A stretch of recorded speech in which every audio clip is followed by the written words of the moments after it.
right, hello wine drinking people. Today is Thursday, the 24th of May, and God, we've had a really good May, and got a slow start to June. I think just one event on the calendar next week. Hey, I need a little time to recover sometime, folks.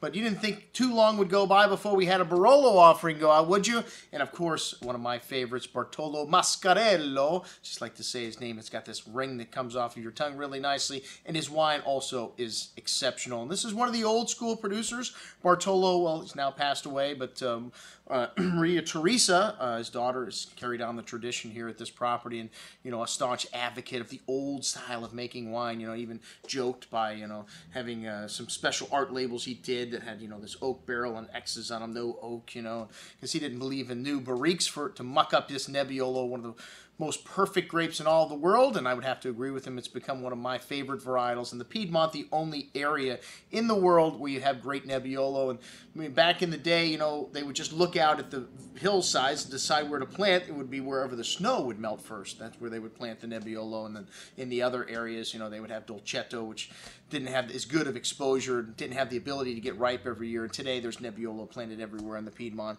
And, some of the greatest vineyard sites go into this bottling. You've got San Lorenzo, Canubi, Torriglione, and Rue. Only the top vineyards. He only makes one Barolo here at Bartolo Marcarello, or they only make one Barolo, and it's fermented for 15 to 20 days in stainless tanks, or cement tanks that are lined, and no temperature control. I know, hey, we probably should take advantage of the technology today, but they still don't believe in that at Bartolo Marcarello, so sometimes the wines maybe have some imperfections because of that, but that's all part of the experience, drinking these old school Nebbiolos.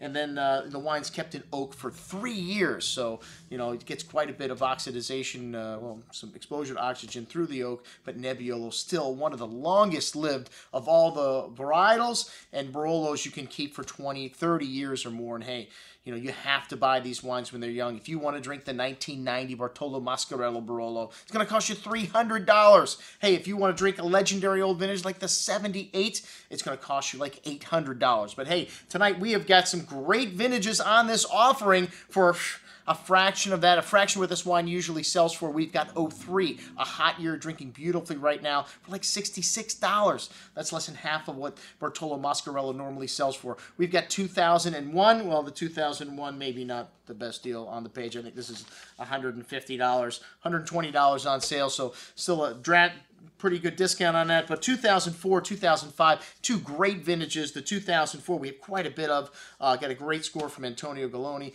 and that wine's $83 a bottle, almost half the regular price. The 05, probably better to drink today. 04s need a lot of time. The 05's quite a bit more showy right now, but we have got some great vintages here and some great pricing on one of the legendary producers in the Piedmont. Check it out on today's offering. I'm your host, Andrew Lamposoni, signing off for the Wine Watch, saying remember, always drink the good stuff first.